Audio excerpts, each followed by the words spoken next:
Hello tout le monde, je suis super contente de coudre avec vous aujourd'hui le jogging Yuzu. Alors Yuzu, c'est un jogging pour toute la famille avec des options de poches différentes. Vous pouvez poser des poches plaquées à l'arrière, vous pouvez avoir des poches zippées sur l'avant ou alors des poches invisibles, donc dans la couture, comme vous voyez par exemple sur mon beau-frère à gauche dans son super Yuzu bleu marine. Alors c'est parti, donc évidemment le patron, comme d'habitude chez nous, couvre les tailles du 1 mois au taille XXL pour hommes. Ici, on va en coudre deux. L'uni sera avec des poches dans la couture, alors que celui de droite, donc vous verrez les petites fleurs tout à l'heure, c'est celui pour ma fille, on va lui mettre des poches zippées, d'accord? Comme ça, évidemment, vous avez comme d'habitude toutes les options qui vous sont montrées. Les poches, elles sont bien entendu complètement optionnelles, donc si vous n'en mettez pas, vous passez à la suite et vous allez simplement assembler votre jambe dos sur votre jambe devant et il n'y aura rien au niveau des poches. Et donc là, vous passez complètement. C'est parti donc pour l'option 1, c'est-à-dire les poches dans la couture. Donc vous allez prendre votre devant, votre dos. Le devant est à gauche et le dos est évidemment plus large. Vous avez bien pris soin de marquer l'écran. On va venir tout positionner sur l'endroit. Donc ça, c'est un tissu uni, donc ça se voit un peu moins. Là, c'est un pantalon qu'on ne va pas monter. Ça, c'est juste pour la vidéo, donc c'est normal qu'on utilise deux tissus différents. Vous allez venir positionner vos poches par rapport au cran, d'accord? Donc tout simplement, vous positionnez votre poche sur le devant et sur le dos. Là, vous allez pouvoir épingler ou utiliser des clips, des petites pinces comme Charlotte le fait. Donc vous épinglez au niveau du côté, d'accord? Pas le haut, uniquement le côté. Aussi bien sur la pièce de haut que sur la pièce devant. Une fois que c'est épinglé, on va venir piquer ici entre l'écran. Attention, donc pas tout le long de la pièce, mais uniquement entre l'écran à 1 cm. Donc on fait un point d'arrêt, on va droit et on refait un point d'arrêt au niveau du deuxième cran. Voilà ce que ça vous donne une fois que c'est fait. Vous voyez, les crans ont bien été marqués clairement ici pour que vous puissiez les voir. On est au point droit, on n'est pas sur un tissu qu'on va tirer très fort. Si vous avez peur que ça craque, vous pouvez aussi faire un point éclair, mais voilà, c'est pas vraiment nécessaire. On va venir ici maintenant couper au niveau du cran, uniquement sur le devant, jusqu'à la couture. Alors vous laissez évidemment toujours 2 petits millimètres de sécurité, on n'a pas envie de couper dans la couture, mais vous allez quand même aller assez près. Donc prenez des ciseaux qui sont assez précis. Là, vous allez repasser la poche en faisant bien ressortir les valeurs de couture qui n'ont pas encore été cousues. Donc, vous les repoussez comme ça vers l'extérieur. C'est pour ça qu'on a dû les couper. Il faut absolument que ça se positionne comme ça pour que ce soit mis correctement. Ça, c'était pour le devant. Le dos, vous ne vous en occupez pas encore maintenant, on s'en occupera plus tard. Le repassage est vraiment important ici. Vous pourriez aussi commencer par repasser couture ouverte et puis venir repasser. Voilà ce que ça donne une fois que c'est repassé. Maintenant, on va venir faire une surpiqûre pour bien maintenir ça en place. Donc, on va vous montrer exactement comment faire. Vous allez démarrer au-dessus du petit rectangle, on va appeler ça comme ça, là où ça a déjà été cousu. Vous pouvez choisir d'être environ 5, 6, 7 mm, je ne sais plus combien on a mis dans le tuto, mais la largeur n'est pas très importante. Il n'y a pas besoin que ce soit de 2 mm, hein, donc moi je partirais plutôt sur, je crois que Charlotte ici elle nous fait même 1 cm, c'est parfait. Et voici ce que ça vous donne une fois que c'est surpiqué. Vous allez voir que la poche est vraiment très jolie, très facile à faire et très jolie avec ce type de finition. Et plus discrète qu'une poche italienne. À ce stade, on va venir reprendre le dos. On enlève les petites pinces dont on n'a pas besoin. Et on va venir positionner les deux sacs de poche l'un sur l'autre en faisant correspondre tout le côté arrondi. Et c'est là qu'on va venir piquer. Donc vous allez pouvoir commencer par épingler ou mettre vos petites pinces. Tout du long, on laisse attention, on prend uniquement le sac de poche, d'accord? On ne touche pas encore aux autres épaisseurs. Voilà, vous avez mis toutes vos pinces. On fait évidemment bien attention à ce que ça corresponde. Il y a un petit cran qui vous aide, mais bon, un sac de poche, c'est pas très compliqué.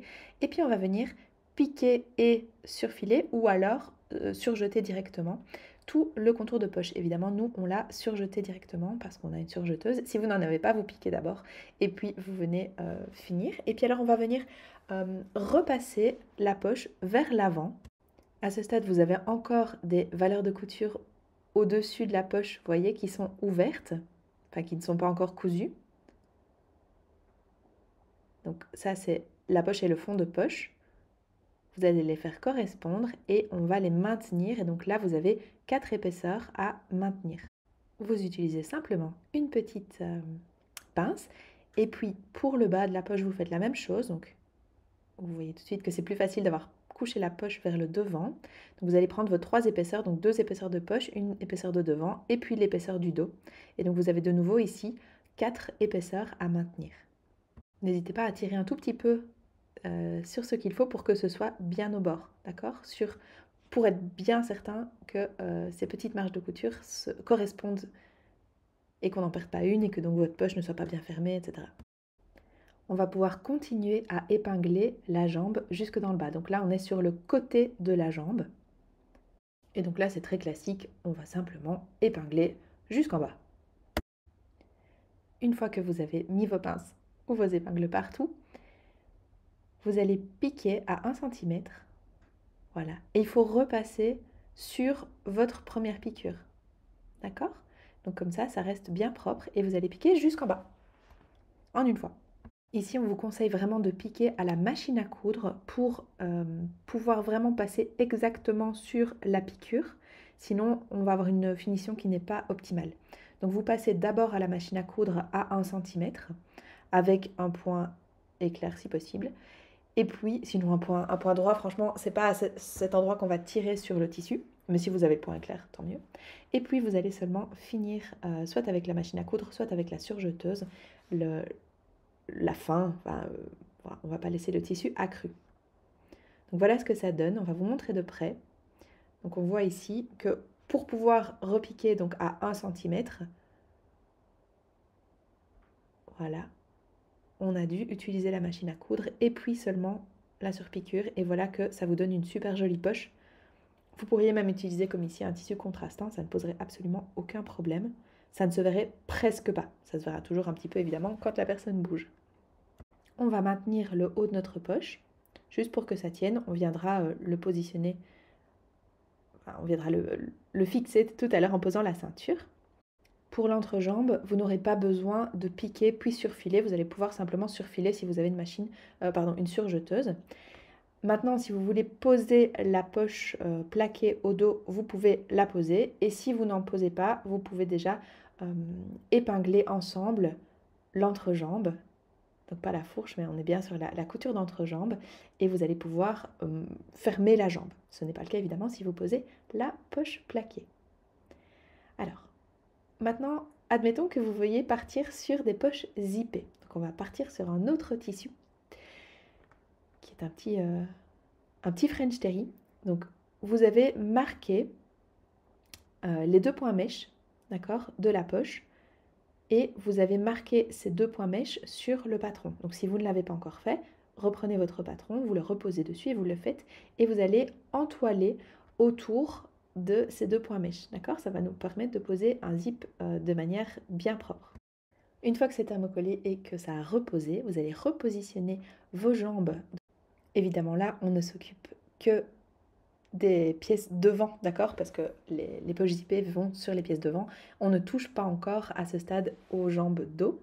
Et vous allez positionner les poches, alors en vérifiant que les points mèches correspondent bien. Normalement c'est bon, mais un tissu ça bouge, ça vit, c'est extensible, donc on fait bien attention à ce que tout corresponde bien correctement. Vous allez maintenir aussi bien le côté que le haut. Donc on va aussi utiliser une petite pince pour le haut. Vous voyez que Charlotte prend le temps de positionner tout correctement, d'accord? C'est important. Maintenant, vous allez prendre une épingle et vous allez venir traverser les points mèches. Donc là, vous faites bien attention à ce que des 2 côtés, votre aiguille arrive au niveau du point mèche. Donc là, par exemple, elle va un petit peu ajuster parce que le tissu a bougé. On fait ressortir l'aiguille et l'épingle, pardon, je me trompe toujours entre ces 2 mots. Pareil, de l'autre côté, là, du premier coup, on est sur les 2 points mèches en même temps. Et voici le marquage qui va vous aider à poser votre zip juste après. Et comme ça, on sait que ça ne bouge pas, tout est bien maintenu. Avec ça, on s'est donc assuré que le sac de poche était bien aligné et n'allait pas bouger. Évidemment, vous faites exactement la même chose sur la pièce devant. Une fois que c'est fait, vous allez venir tracer une droite entre les 2 points mèches. Vous prenez un feutre qui s'efface. Nous, on prend des feutres qui s'effacent à l'eau. Il y en a qui s'effacent à l'air. J'avoue que c'est pas ma préférence parce que si pour une raison ou pour une autre vous devez arrêter de coudre, il faudra recommencer parce que ça se sera effacé. Et donc on fait la même chose des deux côtés. Une fois que c'est tracé, on va passer à la machine à coudre et on va venir coudre un petit rectangle tout autour de cette droite qu'on vient de tracer. Donc là, on rajoute une épingle pour être sûr que ça ne bouge pas, voire même 2 épingles, voire même 3 épingles. Vous rajoutez ce que vous voulez. Il ne faut pas que le sac de poche bouge. Alors, vous allez, peu importe que vous le fassiez d'un côté ou de l'autre, ça ne change rien. Donc ici, évidemment, forcément, vous le faites du côté où vous avez tracé. Donc nous, sur la poche, vous allez venir positionner votre tissu sous la machine. Donc ce que nous on fait, c'est qu'on positionne le pied de biche en plein milieu et puis on décale l'aiguille, soit vers la gauche, soit vers la droite. Ici, elle va la décaler vers la gauche. Donc on est au maximum, donc on est à 3 mm et demi. Voilà, plus l'ouverture est petite, mieux c'est. Donc vous êtes plus ou moins à 3 mm, disons, de la droite. Et donc on va entourer, on va vraiment entourer cette droite bleue avec un point. Donc vous faites un point d'arrêt, on pique au point droit et on avance, hop hop hop, avec un point tout à fait normal. Vous allez devoir enlever votre épingle parce qu'elle va vous déranger, d'où l'intérêt d'en avoir d'autres. Voilà, une fois que vous arrivez au bord, vous allez tourner, donc plantez votre aiguille, vous tournez et vous allez faire, alors c'est environ 4 points, en tout cas dans les points qu'on a choisis. Voilà. Et puis vous refaites la même chose. Vous voyez, on est à quelques millimètres. Elle va repositionner son tissu correctement et elle va continuer, donc avec le même espacement, de l'autre côté de la droite bleue. De l'autre côté, on fait exactement la même chose, évidemment, on plante son aiguille, on lève son pied de biche, on tourne son tissu, on fait 4 points, etc., etc. Donc vous faites la même chose de l'autre côté. Au niveau du point mèche, vous passez dessus, d'accord? On ne le contourne pas, on passe vraiment dessus. Donc le rectangle a exactement la même longueur que la droite bleue. Par contre, il est plus large de environ 6 mm ici. On continue et on va terminer par un point d'arrêt. Donc vous avez ce petit rectangle qu'on va vous montrer de près. Voilà ce que ça vous donne. C'est tout propre, tout beau. On est passé sur le point d'arrêt. On a quelque chose de vraiment... sur le point mèche. Et on a quelque chose de vraiment parfait. Maintenant, on va venir cranter, une fois que c'est fait. Donc on va cranter le long de la ligne bleue, mais pas jusqu'au bout. On va terminer en Y, d'accord, pour pouvoir retourner facilement. Donc vous allez prendre des ciseaux qui sont assez précis. Donc nous ici, on prend nos ciseaux pélicans. On va plier et on va venir ouvrir. Et puis alors, on va simplement, regarde bien qu'on soit correct des deux côtés, mais normalement, il n'y a pas de souci. Et puis, on va venir avancer jusqu'à environ 1 cm du bord. Et une fois que vous êtes là, vous allez créer ce petit Y qui est assez spécifique aux poses de zip. Vous voyez, sur la fin, elle part vraiment en Y. Ne coupez surtout pas votre couture à ce stade-là, d'accord? Donc, il faut vraiment être le plus précis possible. On va au plus près possible de la couture, mais sans la couper. Donc là, vraiment, prenez le temps qu'il vous faut. Et ne coupez pas dans plusieurs épaisseurs en même temps. Sinon, c'est parti, on recommence.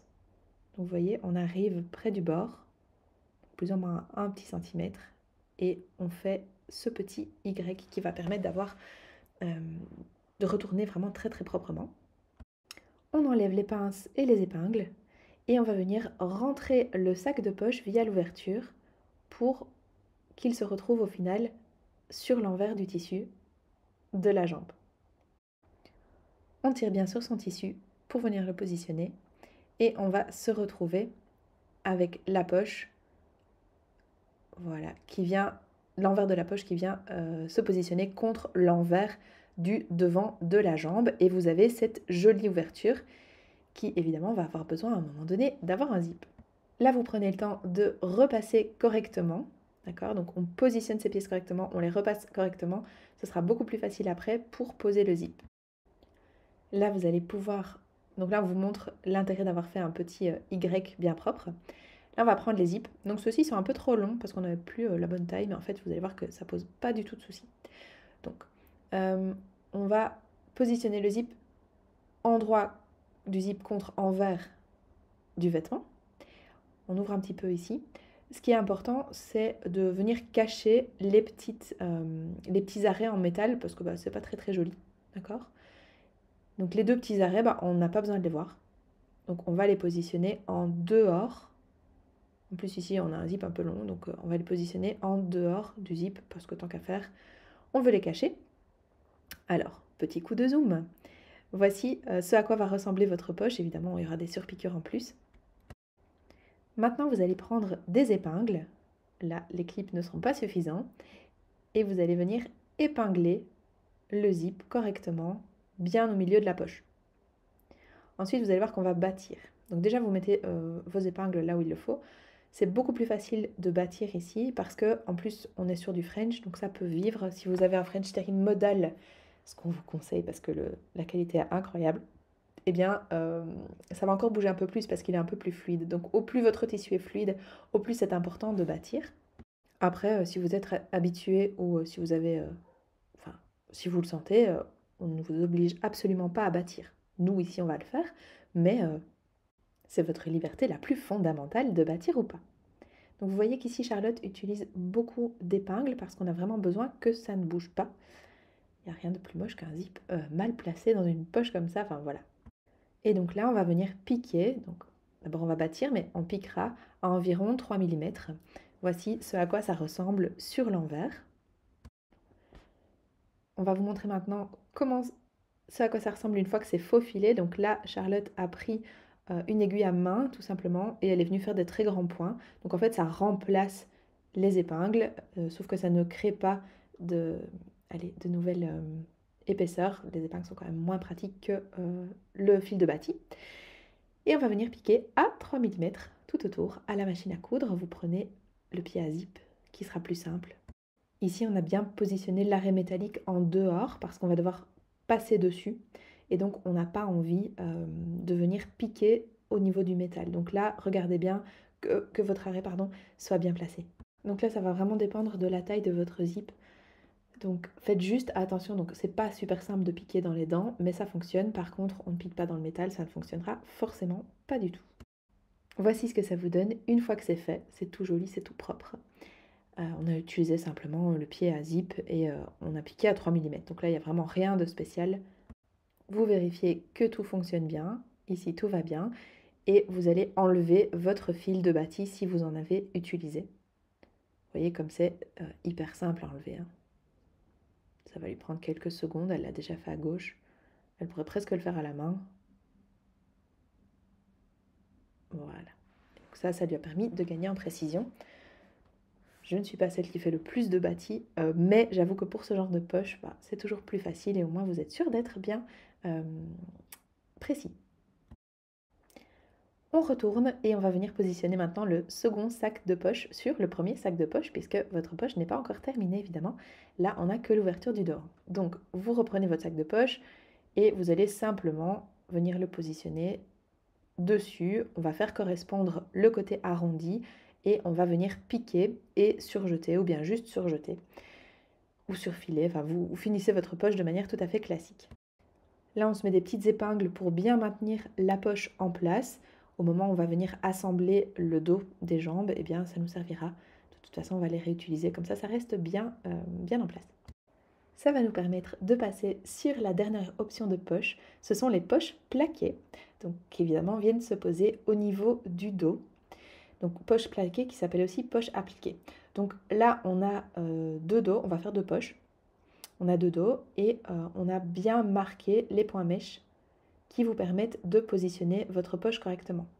1, 2, 3, 4 points mèches.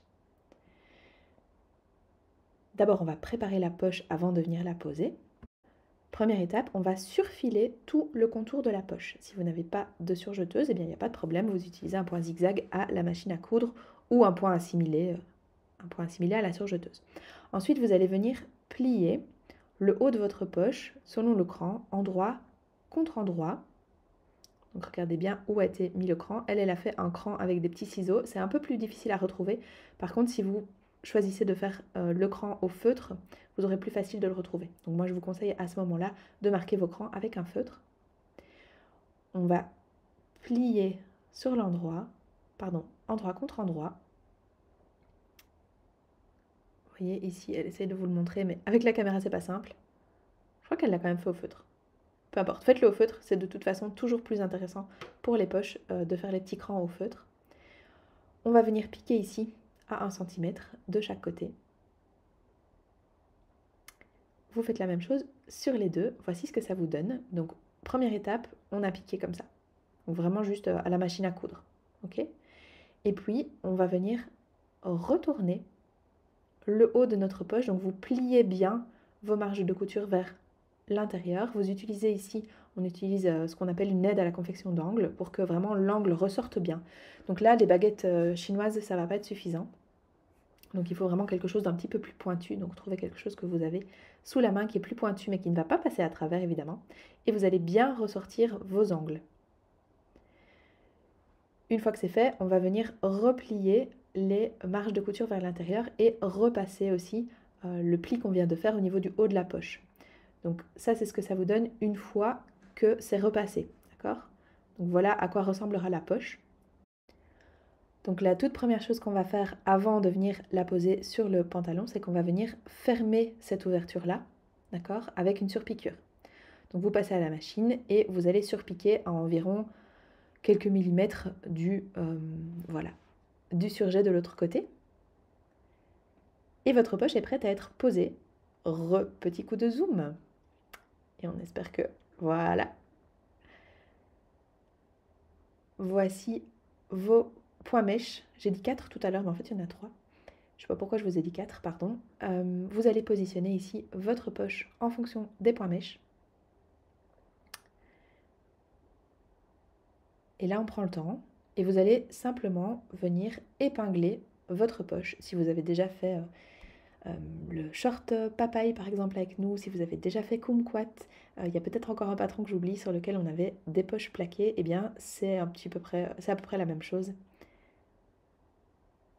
C'est le même procédé. Donc voilà, vous utilisez vos épingles et on les met tout le long de la poche. Alors évidemment, pas au niveau du haut parce que on n'a pas envie de fermer la poche. J'ai déjà fait. Hein.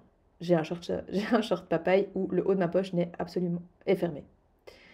Et tant pis. J'avoue, j'ai pas eu le courage de découdre sur le moment même parce que je m'en suis rendu compte une fois que tout a été monté. Donc voilà. Ici, elle met une épingle sur le haut, mais c'est pour maintenir sa poche. Elle ne va certainement pas piquer. Et donc là, vous faites une surpiqûre à environ 3, 4, 5 mm.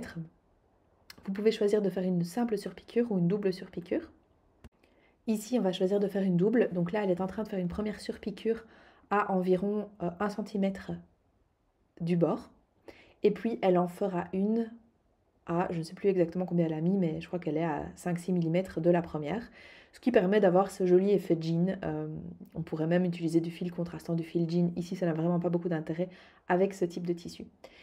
Donc, faites bien attention alors à garder, à rester bien précis au niveau de l'écart entre le bord et...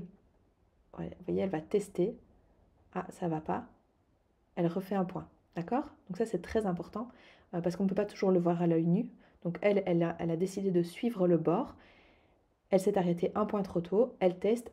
Ça ne va pas, c'est pas grave. On refait un point et puis on continue. D'accord? Donc c'est normal des fois de devoir tester. Donc ici, vous voyez, elle va refaire la même chose. Elle va tester. Est-ce que ça fonctionne du premier coup? Oui, c'est bon. Alors elle peut continuer. Si elle était trop loin, eh bien elle aurait simplement refait un point. Donc vous faites ça 2 fois. Donc ça c'est pour la surpiqûre intérieure et vous faites la même chose pour une surpiqûre extérieure. Tada, voici le résultat. On passe à la suite. Donc voilà, votre poche elle est faite, elle est parfaite. Vous le faites évidemment sur, ça fait beaucoup de faites dans une phrase, vous le faites évidemment sur les 2 jambes si vous décidez d'en poser 2. On va maintenant assembler les jambes. Là c'est très très simple. On va positionner simplement une jambe devant sur une jambe dos. Alors parfois on me pose la question, on me dit « Ah mais c'est pas possible, il y a une erreur, la jambe devant, elle ne fait pas la même largeur que la jambe dos. » C'est tout à fait normal. D'accord? Il faut penser en 3D. Donc là vous allez voir que nos jambes devant, elles sont beaucoup plus étroites que les jambes dos, c'est normal. Derrière on a des fesses. Ça dépend aussi d'un patron à l'autre. On peut avoir des différences plus ou moins importantes en fonction du patronage.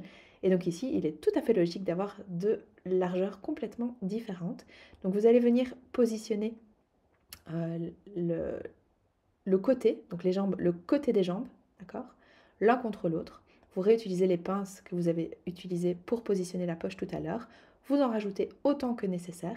Et puis, on vient piquer tout simplement avec la surjeteuse.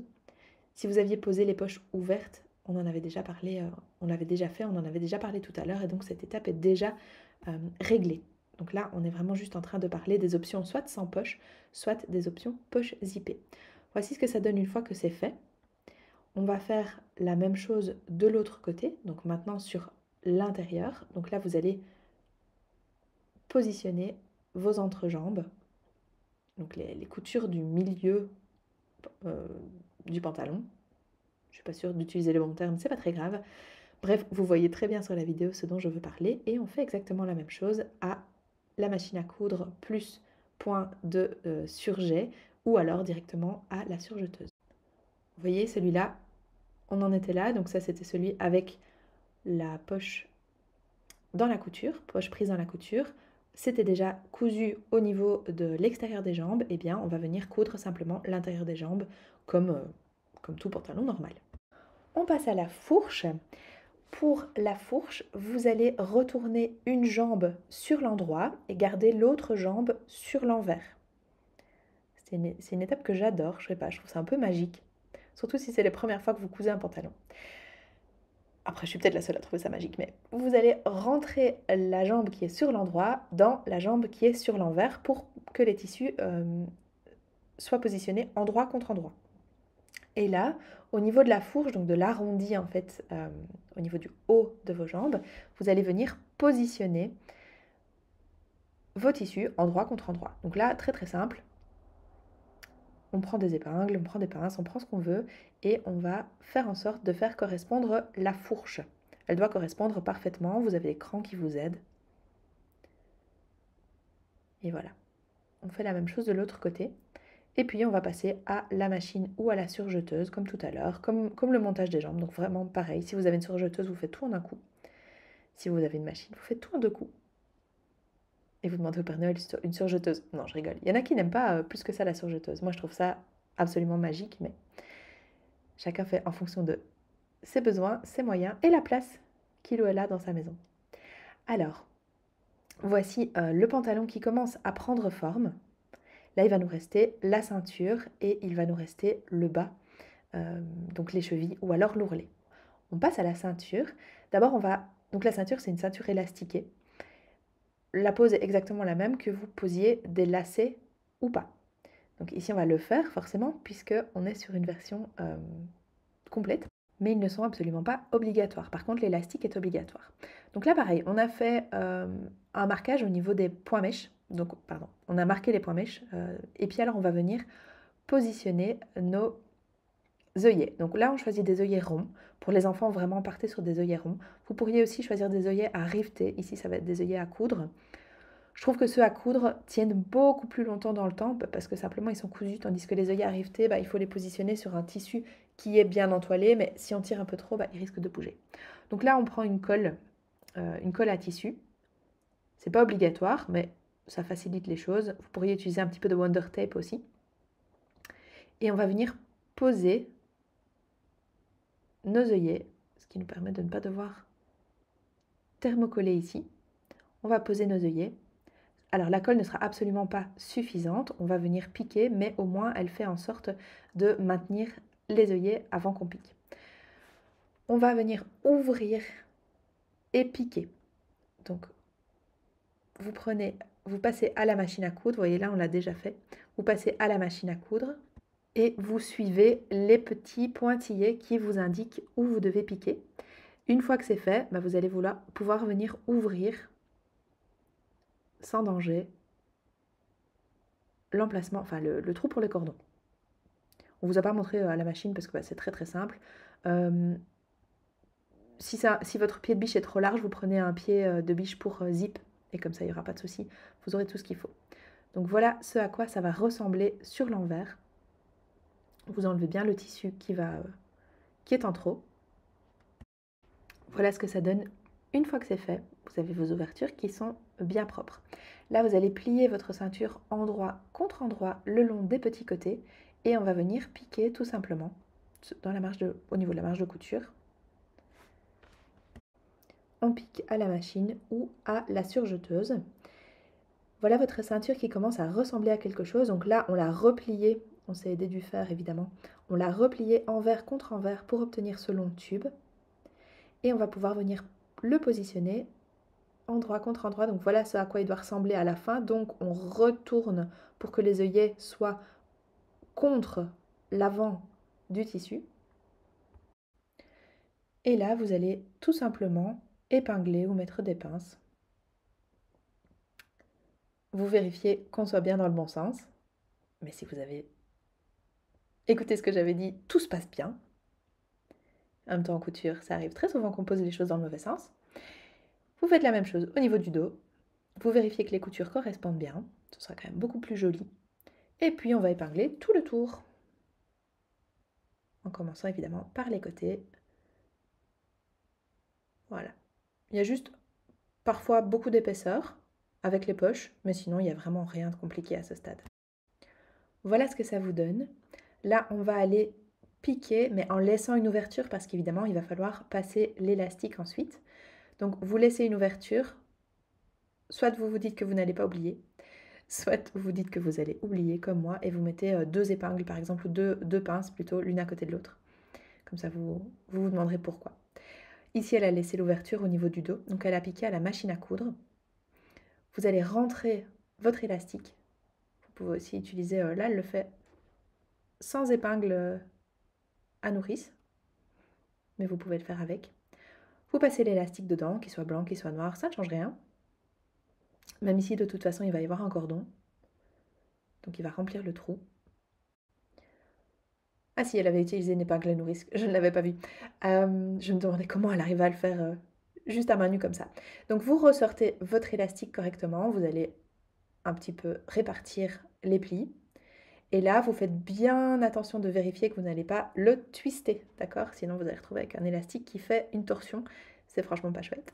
Donc là, vous allez, une fois que c'est vérifié, mettre une épingle. Et puis vous allez piquer. Si vous n'êtes pas sûr de votre longueur d'élastique, c'est le moment, c'est l'instant d'essayer ou de faire essayer le vêtement à la personne à laquelle il est destiné, d'accord? Ici, on avait vérifié avant. Et donc, voilà ce que ça donne une fois que c'est fait. Maintenant, on va pouvoir venir fermer tout ça. Donc, on va fermer les quelques centimètres qui restent, d'accord? Pour que l'élastique soit bien pris dans la couture. Pardon, dans la coulisse, surtout pas dans la couture d'ailleurs. Et puis, on va venir surjeter le tout pour que la finition soit jolie. Donc, je répète en vous montrant de près. On vient d'abord fermer ici les quelques centimètres qui étaient toujours ouverts. Et puis, on vient surjeter partout ou surfiler. Voici ce que ça vous donne. Il vous manque juste le cordon à venir rajouter et le haut de votre pantalon, yuzu, sera terminé. Il n'y aura plus que le bas à faire. Donc pour venir mettre le cordon, ça on ne vous le montre pas. Bref, vous passez le cordon. Ça dépend des types de cordons en plus. C'est parti pour les ourlets. Il y a deux façons de les faire. Soit vous faites un ourlet normal c'est-à-dire classique. Soit, donc là on ne va pas vous le montrer, hein, vous utilisez l'aiguille double ou la recouvreuse si vous en avez une. Soit vous allez venir utiliser les petites bandes pliées, ce qu'on va faire ici, qui donne un aspect un petit peu plus sport. Et donc là, on l'a fait sur tellement de patrons que si vous nous connaissez un peu, eh bien, vous savez le faire les yeux fermés. Faites juste attention au sens de votre tissu s'il y en a un. On va prendre les bandes chevilles, on va venir plier endroit contre endroit. Au niveau des petits côtés, on pique, on referme. Voilà, vous voyez, on a piqué ici à la surjeteuse, mais à la machine, ça marche aussi. On replie envers contre envers et on a ici une bande pliée. On va venir faire correspondre la couture de la bande avec la couture du milieu des jambes. Donc de nouveau, là, vous faites attention si vous avez un sens. Avec ce tissu-ci, c'est pas très important. Mais si vous avez des petits lapins, autant qu'ils soient à la tête vers le haut. Vous venez faire correspondre, tout simplement. Vous allez répartir votre tissu D'accord? Donc c'est normal que les bandes pliées soient plus étroites que le pantalon, donc c'est normal que vous deviez tirer un petit peu sur les bandes pliées. On ne tire que sur les bandes pliées, d'accord? Pas sur le bas du pantalon quand on coud, sinon ça va faire de la gondole, ça ne se dit pas comme ça, sinon ça va gondoler. Donc là, vous prenez bien, puisque voilà, vous tirez et puis vous pincez, parce que forcément, vous n'allez pas pouvoir faire correspondre le milieu de votre bande avec la couture de côté, puisque votre pièce devant, donc la jambe devant, est plus étroite que la jambe dos. D'accord? Donc vous devez le faire comme ça à la main, en tirant pour venir faire correspondre. Et là, normalement, les tissus de chaque côté doivent s'étendre à la même vitesse. Voilà. Et pareil de l'autre côté, donc vous tirez à chaque fois uniquement sur... Donc ça, c'est vraiment... Là, vous êtes obligé d'avoir un tissu qui est extensible, en tout cas au niveau des bandes pliées. Sachant que Yuzu est vraiment créé pour les tissus extensibles. Je ne dis pas qu'il n'y a pas d'autres matières qui peuvent fonctionner, mais le patronage est créé pour un tissu qui a de l'extensibilité. Et voici ce que ça vous donne une fois que c'est monté. Ça c'était, donc comme j'ai dit, celui de ma fille, elle en est absolument fan, alors que normalement c'est Miss Legging, mais celui-là, ça va, il y a des fleurs, ça passe. Merci d'être resté avec nous jusqu'au bout. J'espère que vous allez pouvoir vous coudre Yuzu dans plein de matières. Il fonctionne très bien dans plein de matières. Le jersey effet jeans aussi notamment. N'hésitez pas à le faire en 3/4 aussi, c'est très joli.